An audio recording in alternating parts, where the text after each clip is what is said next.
بسم اللہ الرحمن الرحیم۔ اپنے نقصان پر غم زدہ نہ ہوا کریں، کیونکہ اللہ آپ سے اس وقت تک کچھ واپس نہیں لیتا جب تک اس سے بہتر آپ کو عطا نہ کرے۔ ٹھنڈا ٹماٹر کاٹ کر چہرے پر ملنے سے چہرے پر کالے نشانات ختم ہو جاتے ہیں۔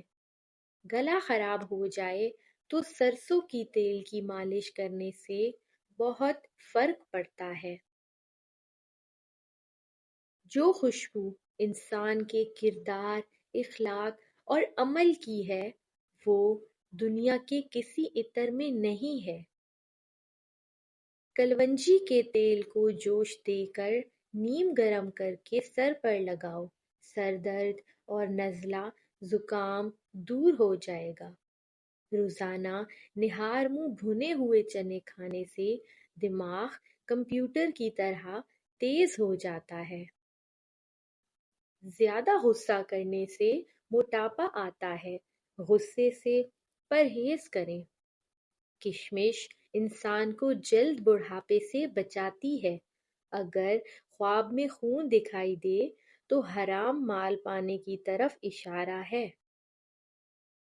کالی مرچ جراثیم کا خاتمہ کرتی ہے اور گلے کی سوزش میں انتہائی مفید چیز ہے۔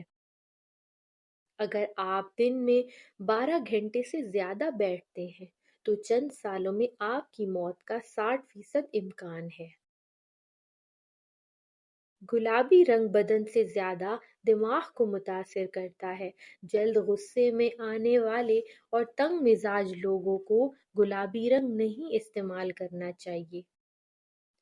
اجوا کھاؤ، یہ جگر اور پیٹ کے کینسر کو روکنے میں بہت ہی مفید چیز ہے۔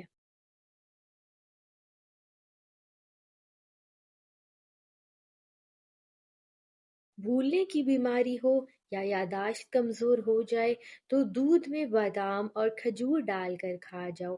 آپ کی یادداشت اتنی مضبوط ہو جائے گی کہ 70 سال تک بھی آپ کو کوئی بات نہیں بھولے گی۔ اگر 16 سال جیسی جوانی چاہتے ہیں تو آپ کو چاہیے کہ رات کو سونے سے پہلے تھوڑا سا زیتون کا تیل لے کر ناف میں ڈالیں اور ہلکی سی انگلی سے مساج کریں۔ یہ بہت چھوٹا سا ٹوٹکا لیکن انتہائی مفید ہے۔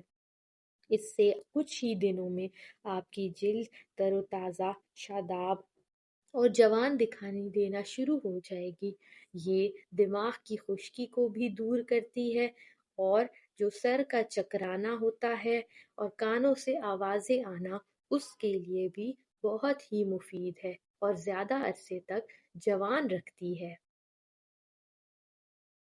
امتحانات میں کامیابی کے لیے توجہ اور لگن کے ساتھ پڑھیں۔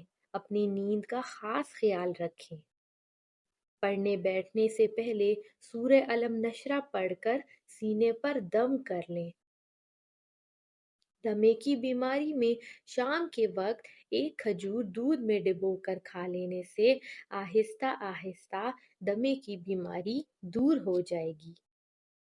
اچھے لوگوں کا تمہاری زندگی میں آنا تمہاری خوش قسمتی ہوتی ہے، لیکن انہیں سنبھال کر رکھنا تمہارا ہنر۔ نشانے سجا کر بہت غرور نہ کرو، وہ نیتوں سے نتیجے نکال لیتا ہے۔ جو برا کہے چپ ہو جاؤ، جو ستائے صبر کرو۔ اللہ کی قسم ایسی طاقت بنو گے کہ پہاڑ بھی راستہ دیں گے۔